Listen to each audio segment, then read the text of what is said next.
You, this arrogant billionaire, I handed you over to God. He will judge you. The coffee splashed across the marble floor of the executive office. Andrew Okafor, the billionaire CEO of Okafor Industries in Lagos, stood over his trembling assistant, fury blazing in his eyes. "You clumsy fool.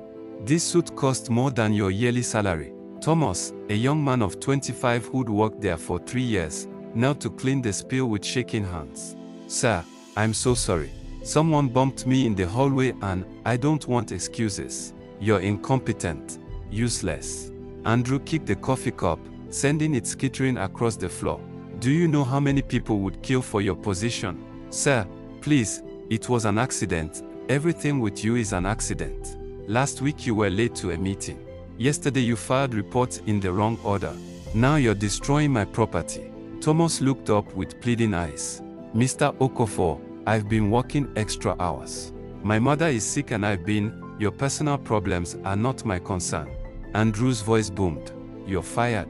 Security will escort you out. Don't expect a reference. Have you ever witnessed someone abuse their power? Hit like if kindness matters, and comment where you're watching from." Thomas stood slowly, defeated. "Sir, please reconsider. I need this job. My family depends on. Get out of my sight before I have you thrown out." As security dragged Thomas away, Andrew's wife Grace entered the office. She'd heard everything from the hallway. "Andrew, that was too harsh. It was just spilled coffee. Stay out of my business affairs, Grace. That boy needed to learn a lesson. The lesson being that you're a cruel man." Grace's voice was quiet but firm. "I'm a successful man.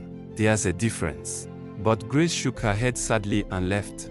2 weeks later, Andrew was leaving a business dinner at Eco Hotel when a young parking valet, barely 19, accidentally scratched his Rolls Royce while parking it. The scratch was tiny, barely visible, but Andrew exploded. "You idiot. Do you know how much this car cost? 10 million naira. The boy, whose name was Emmanuel, stammered an apology. "Sir, I'm so sorry. The space was tight and tight." "Are you saying it's the parking space's fault? Take responsibility for your incompetence." Emmanuel's supervisor rushed over. "Mr. Okafor, we'll pay for the repairs immediately. It was an honest mistake, honest mistake. This is criminal negligence. I could have you both arrested." Andrew pulled out his phone. "I'm calling the hotel management. This boy will never work in Lagos again when I'm done." Emmanuel fell to his knees. "Sir, please. I just started this job. I'm putting myself through school. This is my first month, then it will be your last." Andrew spat. "I work hard for everything I have. I don't tolerate carelessness from people who don't appreciate the value of success." The hotel manager arrived, trying to calm the situation. "Mr. Okafor, we deeply apologize. We'll cover all costs. I don't want your money. I want this incompetent boy fired and blacklisted." Andrew's voice carried across the parking lot, attracting onlookers. Grace, who'd been in the car, got out looking embarrassed. "Andrew, please stop causing a scene." "A scene? My property was damaged. It's a scratch. A tiny scratch on a car you barely drive." But Andrew wouldn't be calmed. By the end of the night, Emmanuel had been fired, crying as security escorted him out. Grace rode home in silence, praying quietly for her husband's heart to change. 1 month later, Andrew's driver stopped at a red light in traffic. An elderly woman, maybe 70 years old, was trying to cross the busy street in Ikoyi, struggling with her walking stick. She moved slowly, and when the light changed, she was still in the crosswalk. Andrew, impatient in the back seat, barked at his driver. "Go. Drive around her." "Sir, she's elderly. She's trying. I don't care. I have a meeting in 10 minutes. Go." The driver hesitated, and Andrew lost his temper. "Are you deaf? Drive." The driver carefully maneuvered around the old woman, but she lost her balance and fell. Andrew didn't even look back. "Sir, shouldn't we check if she's okay?" "She's fine. Old people fall all the time. Drive." But Grace, sitting beside him, twisted in her seat to look back. The old woman was being helped up by other pedestrians. "Andrew, she fell because of us. We should help, we're not stopping. I have more important things to do than cuddle every clumsy person in Lagos." That evening, Andrew received a call from a business associate who'd witnessed the incident. Andrew, there's talk about you pushing an old woman in the street. It's bad for business. Nonsense. I didn't touch anyone. People are too sensitive. But the associate persisted. You should apologize. Public image matters. Apologize. For what? Moving through traffic. I refuse. 2 days later, Andrew's secretary informed him that the old woman, Mama Blessing, a widow who sold oranges near his office building, was outside asking to speak with him. Tell her to leave.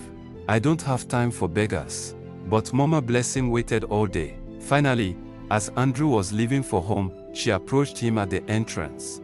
Mr. Okafor, please, I just want to talk, Mama Blessing said, her voice weak from age. About what? The traffic incident. You walked too slowly. That's not my problem. I fell because your car rushed me. I'm an old woman. I was hurt, then maybe you shouldn't be in the street. Andrew snapped. Find somewhere else to peddle your oranges. Sir, I've been selling here for 20 years. I have nowhere else, not my concern. Lagos is for people who can keep up. If you're too old and slow, go back to your village. Mama Blessing's eyes filled with tears. I'm just trying to survive. I lost my husband. My children are struggling. This orange selling is all I have. I came to ask if you could help me, help you. Andrew laughed cruelly. Why would I help someone who contributes nothing to society? I work hard for my money. I don't give it to lazy beggars. I'm not lazy, sir. I work every day despite my age and pain, then work harder. Don't come begging to successful people for handouts. Mama Blessing wiped her tears. I see now. Your heart is hard. You think your wealth makes you better than others. You've forgotten that we're all equal before our Creator. Andrew scoffed. I created my own success. Through hard work and intelligence. No one gave me anything. God gave you life. God gave you opportunities. Don't preach to me, old woman. I don't need God. I have money. That's the only God that matters in this world. Mama Blessing looked at him with profound sadness. Then I leave you in the hands of that God you deny. May he teach you what I cannot. She turned to walk away, sobbing quietly. Andrew laughed. Did you just curse me? Did God even remember he created someone like you? Being poor from birth till this age. Pathetic. Andrew drove away laughing, but Grace sat beside him in horrified silence. Andrew, how could you speak to an elderly woman that way? She was trying to guilt me into giving her money. I'm tired of poor people thinking successful people owe them something. She was hurt because our driver rushed her. She's fine. Stop being so soft-hearted. But Grace shook her head. I've watched you become crueler every year. Your success has poisoned your character. You treat people like they are beneath you. They are beneath me. I've achieved more in 45 years than most people achieve in a lifetime. And what has it cost your soul? Grace whispered. That night, Grace knelt beside their bed and prayed. Father, please change my husband's heart. Show him that wealth without compassion means nothing. Help him before it's too late. Andrew mocked her from across the room. Still talking to your invisible God. Ask him why he doesn't make all the poor people rich if he's so powerful. Grace didn't respond, just continued praying. The next morning, Andrew woke feeling strangely unsettled. He shook it off and went to his office, where his financial director was waiting with concerning news. Sir, the shipping contract we were expecting, the client backed out. They went with our competitor. What? Why? They didn't give a reason, just said they'd changed their mind. Andrew frowned but dismissed it. We'll find other clients. We always do. But over the next week, 3 more contracts fell through. Then a major investor pulled out of a development project. Then his company's stock price dropped 5%. What's happening? Andrew demanded at an emergency board meeting. The market is unstable, sir, his advisor said. It happens. But Andrew couldn't shake the feeling that something was wrong. This story is just beginning. Hit subscribe and turn on notifications. What do you think will happen to Andrew? Will he learn his lesson? Comment below. Within 2 months, Andrew's business empire began crumbling. His largest factory in Ikeja burned down due to electrical faults. Insurance claimed negligence and refused full payment. His shipping company lost 3 vessels to technical failures. His real estate investments faced sudden legal challenges. How is this possible? Andrew raged in his office. Everything is falling apart at once. His accountant brought worse news. Sir, we are losing money daily.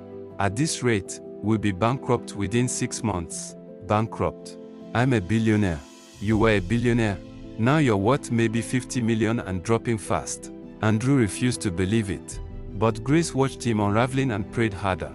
Andrew, maybe this is a sign. Maybe you need to change how you treat people. This isn't about karma or signs. It's bad luck, market forces, or consequences, Grace said quietly. Andrew's pride wouldn't let him see the truth.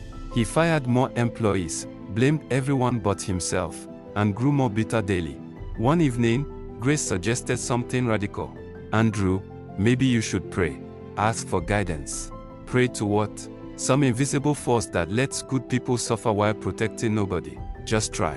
What do you have to lose? But Andrew refused. His losses continued, partnerships dissolved, investments failed, properties were seized for debts. By the 4th month, Andrew had lost almost everything. His company was in receivership. His luxury cars were repossessed. He'd become what he'd always feared, almost poor. Grace stayed by his side, though many of her wealthy friends abandoned them. I told you your husband's arrogance would destroy him, they whispered. But Grace remained faithful, praying for Andrew's heart to soften before it was too late. Andrew's fall from billionaire to near poverty happened so fast it felt like a nightmare. Within 6 months, his business empire was gone. The mansion in Ikoyi was sold to pay debts. They moved to a modest apartment in Suralere. Andrew, who'd worn designer suits daily, now owned 3 shirts. Grace handled the humiliation with grace, but Andrew sank into depression. How did this happen? He asked himself repeatedly. I worked so hard.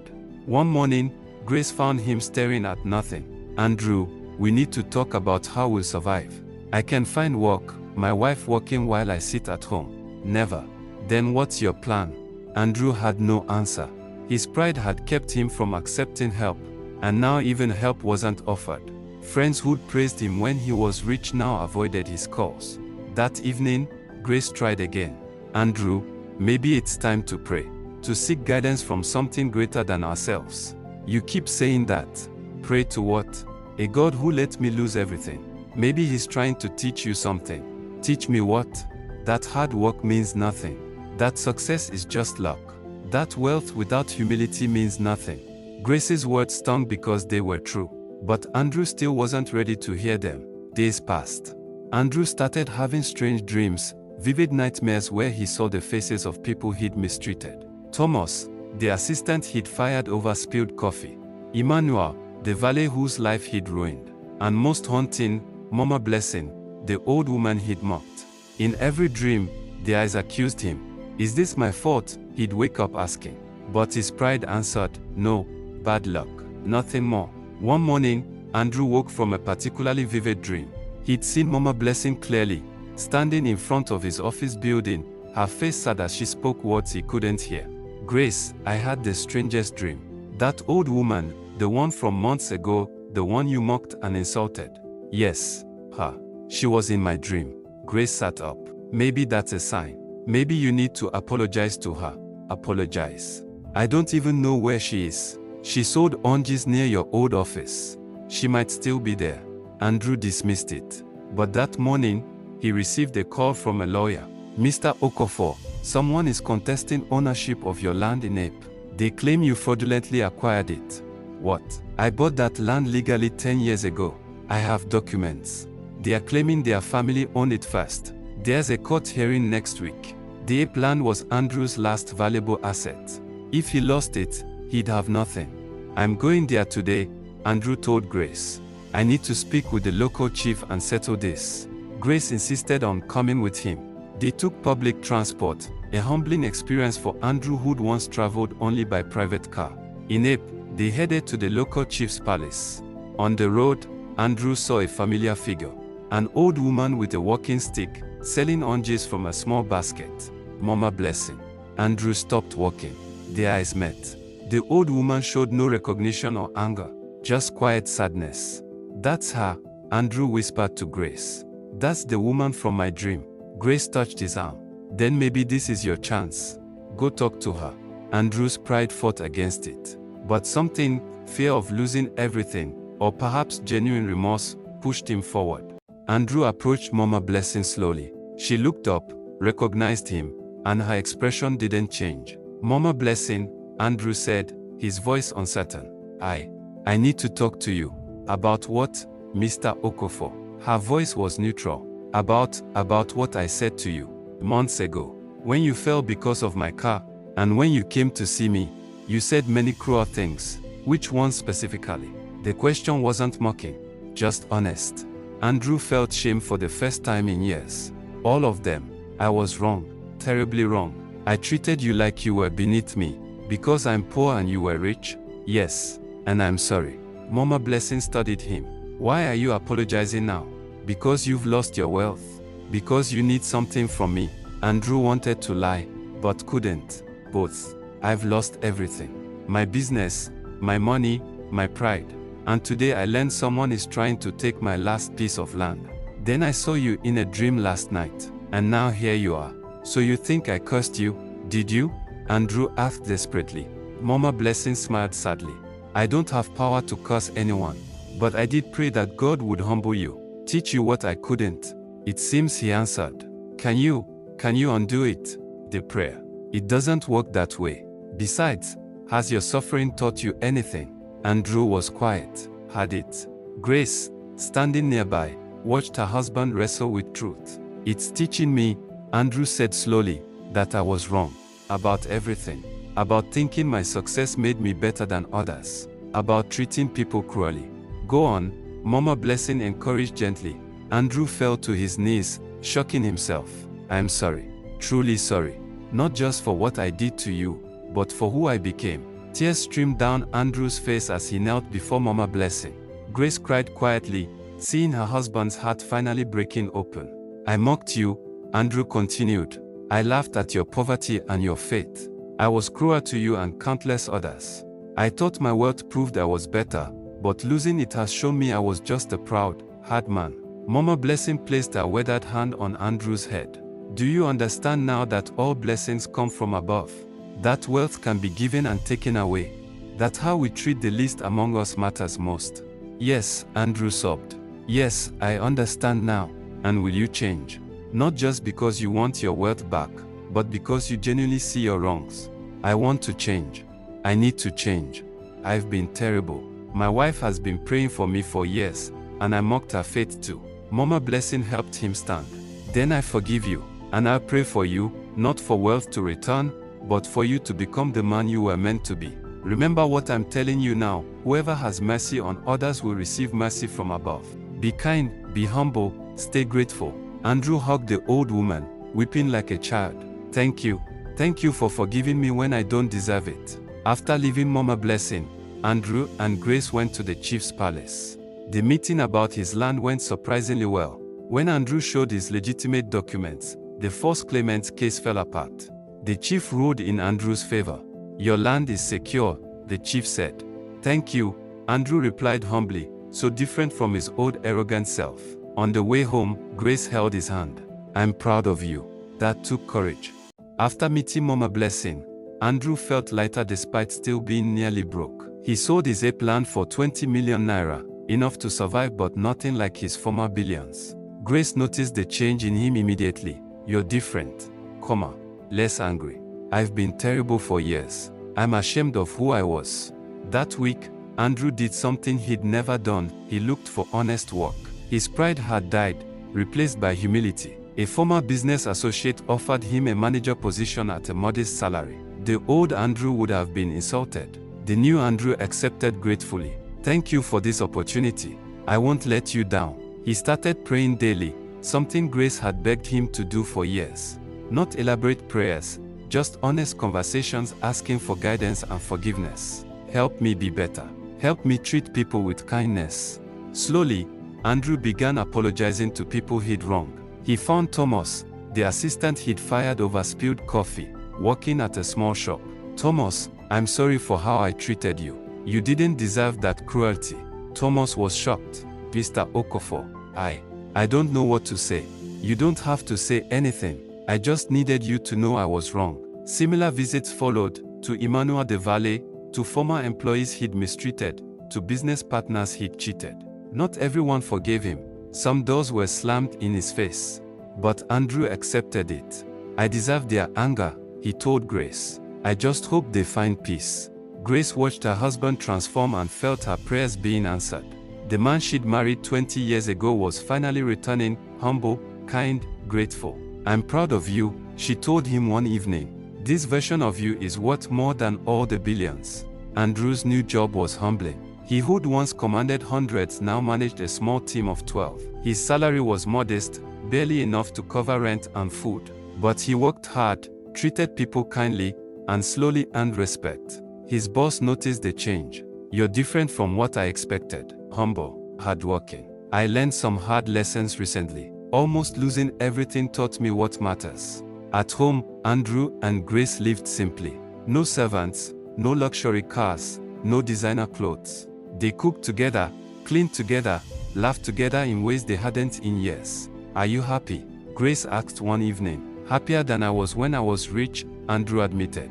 Back then I had everything but felt empty. Now I have little but feel full. His transformation affected others. Workers who'd feared him at his old company heard about his change and were skeptical. But those who worked with him now saw it was genuine. One day, his former financial director visited. Andrew, I heard you've fallen on hard times. I wanted to gloat. No, to apologize. When you were powerful, I encouraged your worst impulses because it benefited me.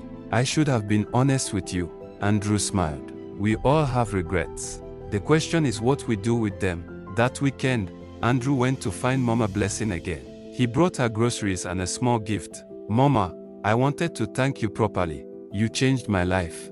I didn't change anything. I just prayed. The change came from above and from your own choice to be humble. Still, I'm grateful. Is there anything you need? Just that you stay humble. Wealth may return or it may not, but character must remain. Andrew left feeling blessed despite having so little. Months passed. Andrew's simple life continued: work, prayer, time with Grace, and kindness to everyone. Then opportunities began appearing. A former competitor called. Andrew, I have a business proposal. I need someone with your experience to consult on a project. It pays well. Andrew took the job, working honestly and delivering excellent results. Word spread. More consulting offers came. Within 6 months, Andrew was earning good money again, not billions, but comfortable. He saved wisely, gave generously, and stayed humble. 1 year after his fall, Andrew had rebuilt enough to buy a modest house in a middle-class area. Nothing like his former mansion, but home. Grace cried with joy. We are blessed. We are. Andrew agreed. More blessed now than when we had everything. His reputation slowly changed from cruel billionaire to humble businessman. People who'd feared him now respected him. His old company, which had gone bankrupt after he left, contacted him about returning as an advisor. We need someone who understands both success and failure, someone humble enough to learn from both. Andrew accepted, using his experience to help rebuild the company with better values, treating workers fairly, operating ethically, giving back to the community. 2 years after losing everything, Andrew's wealth had returned significantly. Not billions, but enough to be comfortable and generous. But this time, he handled it differently. He established a foundation to help poor elderly people like Mama Blessing. He hired people others overlooked, the formerly incarcerated, single mothers, those struggling. He treated everyone with respect regardless of position. Grace watched her husband become the man she'd always known he could be. Your second success is better than your first because it's built on character, not pride. We're getting close to the end. Don't miss how Andrew's story concludes. Hit subscribe. What lesson has touched you most? Drop it in the comments. 5 years after his fall, Andrew's life looked completely different. His company was successful again, though smaller than before. But this success felt earned through integrity rather than ruthlessness. He still visited Mama Blessing regularly, bringing her groceries and sometimes just sitting to talk. You're like a son to me now, she told him one day. More than that, you're proof that people can change. Andrew had also reconciled with many he'd wronged. Thomas now worked for him again, this time as a valued manager. You believed in me when I'd given up, Thomas said. I never forget that. Emmanuel, the valet, was completing university with a scholarship from Andrew's foundation. You destroyed me once, then rebuilt me better. That's rare. Andrew's children, who'd witnessed both their father's arrogance and his transformation, learned powerful lessons. Dad wasn't perfect, Andrew told them honestly. I was cruel and proud, but I learned that how we treat others defines us more than what we achieve. His son asked, "Do you miss being a billionaire?" "Sometimes. But I don't miss the man I was. That version of me had everything but understood nothing." One evening, Andrew received news that shocked him. An old business partner who cheated him years ago had fallen ill and was asking to see him. Grace worried. "Will you go? After what he did?" "Yes, because people deserve the mercy I was shown." At the hospital, Andrew found the man frail and regretful. "I'm sorry for cheating you. I've been carrying that guilt for years." "I forgive you," Andrew said simply. "I've done worse and been forgiven. Who am I to withhold mercy?" The man died peacefully days later. His family thanked Andrew for giving him peace in his final days. 7 years after his fall, Andrew's company had grown into something he was genuinely proud of, not because of its size, but because of its values. They paid workers fairly, operated honestly, and gave back generously. One day, Andrew received an unexpected visitor, his former business rival who'd competed against him during his arrogant days. "Andrew, I came to apologize. When you fell, I celebrated. I thought you deserved it. But watching your transformation has convicted me. I've been running my business with the same cruelty you once showed. I don't want to end up losing everything to learn what you learned." Andrew invited him to sit. "What do you want to know?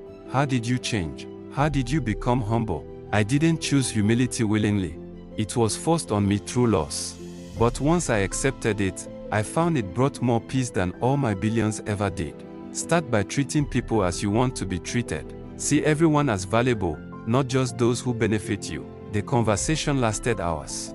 The rival left transformed by Andrew's words and example. Weeks later, workers at the rival's company reported their boss had become kinder, fairer. Grace told Andrew about it. "You're changing more than just yourself.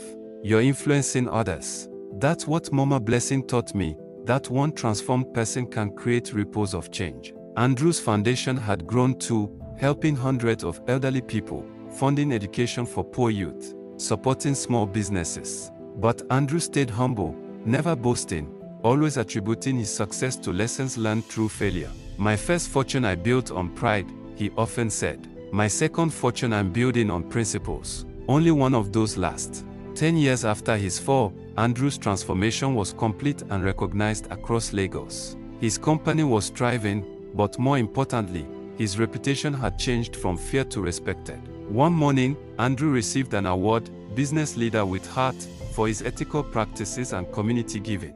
At the ceremony, he gave a speech that moved the audience. 10 years ago, I lost everything. Not just money, but my humanity. I treated people cruelly, mocked the poor, and believed wealth made me superior. An old woman I'd insulted prayed that I'd learn humility. That prayer saved my life. He told the story of Mama Blessing, his fall, and his transformation. Real success isn't measured in bank accounts but in how many lives you've touched positively. I'm richer now with less money but more character than I was as a billionaire with no compassion. After the ceremony, young entrepreneurs approached him asking for mentorship. Teach us how to succeed without becoming arrogant. Andrew started mentoring programs, teaching business skills alongside character development. Make money, yes, but never at the expense of your soul. Treat every person with dignity. Grace watched her husband with pride. The man she'd prayed for had emerged from the ashes of his former self. That evening, they visited Mama Blessing, who was now quite elderly and frail. Andrew had moved her into a small comfortable house he'd built for her. "Mama, you saved me. You could have cursed me with bitterness, but you blessed me with a prayer for change. I only asked for your heart to be opened. You did the rest by being willing to change." I never forget that mercy changes people more than punishment ever could. Andrew's foundation expanded to multiple cities, helping thousands. But he stayed personally involved, visiting beneficiaries and learning their stories. One afternoon, he met a young man named David who reminded him of his former self, ambitious, driven, but starting to become arrogant with early success. "Mr. Okafor, I want to be like you, rich and successful." Be careful what you wish for, Andrew said gently. I achieved wealth but lost my humanity. Learn from my mistakes, build success with humility from the start. But doesn't being tough help you win in business? Being tough and being cruel are different. You can be strong in business while remaining kind to people. I learned that the hard way. Andrew mentored David for months, teaching him business skills while emphasizing character. Treat your workers well, pay them fairly. See them as humans, not tools. David absorbed the lessons, building his small business with integrity.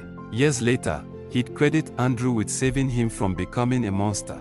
Meanwhile, Andrew's children had grown into compassionate adults who worked alongside him in the foundation. They'd witnessed their father's transformation and learned that character matters more than wealth. His daughter told him one day, "Dad, I'm glad you lost everything. The father we have now is worth more than the billionaire we lost." That might be the greatest compliment I've ever received. Andrew's workers, who now genuinely loved working for him, organized a surprise celebration for his 10-year transformation anniversary. "You gave us dignity," they said. "You treat us like family." Andrew was moved to tears. "You are family? Every person in this company matters." 12 years after his fall, Andrew received news that Mama Blessing was very ill. He rushed to her bedside with grace. The old woman, now in her 80s, smiled weakly at seeing them. "My prayers for you were answered beyond what I imagined. Mama, you changed my life. You showed me mercy when I deserved judgment. Everyone deserves mercy. That's what I've learned in my long life. The Creator is merciful, so we must be too." "You're going to be fine," Andrew said, though he could see her fading. "I'm ready to go. I've lived a full life. But promise me something, keep being kind. Keep remembering that humility is the greatest strength." "I promise, Mama. I'll never forget what you taught me." Mama Blessing passed away peacefully that night. Andrew organized a beautiful funeral, attended by hundreds whose lives she'd touched through small acts of kindness. "She was just a poor orange seller," someone said. "But she changed the heart of a billionaire. That's more valuable than all the money in the world." Andrew established a scholarship in her name for poor elderly people who'd never had opportunities. Mama Blessing Memorial Foundation, dedicated to showing the mercy she'd shown him. Months later, Andrew was invited to speak at a university about business ethics. He told his story honestly, the cruelty, the fall, the transformation. "I'm not proud of who I was, but I'm grateful for what I became through loss and mercy. Remember, your character will outlive your achievements. Build both, but if you must choose, choose character." Students gave him a standing ovation. Many approached him afterward, moved by his vulnerability. "Thank you for being honest about your failures. It gives us hope that change is possible." 15 years after his transformation, Andrew had rebuilt substantial wealth, not billions, but enough to live comfortably and give generously. But this time, wealth sat lightly on him. He wore modest clothes, drove a normal car, and lived in a nice but not ostentatious house. One day, he encountered someone from his past, a business competitor who'd mocked him during his poverty. "Andrew, I heard you're doing well again. Lucky you, not luck. Lessons learned and blessings received. Come on, you must have been angry at how people treated you when you fell." "I was angry at myself for how I treated others. That anger was productive, it motivated change." The competitor looked uncomfortable. "I wasn't kind to you during your struggles. I'm sorry. I forgive you. I wasn't kind to anyone during my success, so I understood when kindness wasn't shown to me." The conversation ended with the competitor asking for advice about his own struggling business. Andrew helped him without expecting anything in return. Grace marveled at her husband's transformation. 15 years ago, you would have used his desperation against him. 15 years ago, I was a different person. That man died when I lost everything. This version of me is better, even if less wealthy. Their marriage, which had been strained during his arrogant years, was now strong and joyful. "I have my real husband back," Grace often said. Andrew's impact continued spreading. Former workers from his arrogant days who'd hated him now heard of his change. Some reached out, curious. "Is it true? Are you really different? Come see for yourself," Andrew would say. And they'd find a humble man who apologized for past wrongs and offered help without superiority. "He's genuinely changed," they'd report. "It's remarkable." 20 years after the old woman's prayer had changed his life, Andrew reflected on his journey. He was 65 now, still active in business but focused more on mentoring and giving back. One evening, he and Grace visited the small house where Mama Blessing had lived, now maintained as a memorial. If she hadn't prayed for my humbling, I'd probably be dead by now, killed by my own arrogance or bitterness. Or still rich but miserable and alone, Grace added. She gave you the greatest gift, a chance to become who you were meant to be. Andrew's legacy was now defined not by his first billion or his spectacular fall, but by his humble rise and transformed character. His children ran the family business with integrity, treating workers with dignity. His foundation had helped thousands climb out of poverty. Former enemies had become friends. Workers genuinely loved their jobs. He'd become known as the billionaire who'd learned humility and mercy. At a final speaking engagement, Andrew shared his complete story one more time. I was proud, cruel, and empty despite my wealth. I mocked an old woman who prayed for my transformation. I lost everything and became almost poor. In that poverty, I learned that character matters more than cash, that mercy triumphs over judgment, that humility opens doors pride closes. My first fortune I built on arrogance. My second fortune I built on integrity. Only one brought real joy. He paused, emotional. If you remember nothing else from my story, remember this: treat every person with dignity. Show mercy to those who wrong you. Stay humble regardless of success. These principles will bring you wealth that money can't buy: peace, love, respect, and a clear conscience. That night, Andrew prayed with grace, grateful for every lesson learned, every person who'd shown him mercy, and especially for an old woman whose prayer had saved his soul. Thank you for following Andrew's powerful transformation. If this story touched your heart, hit that like button and subscribe. What lesson resonated most with you? Drop it in the comments. Share this with someone who needs to hear that pride comes before a fall, but humility leads to restoration.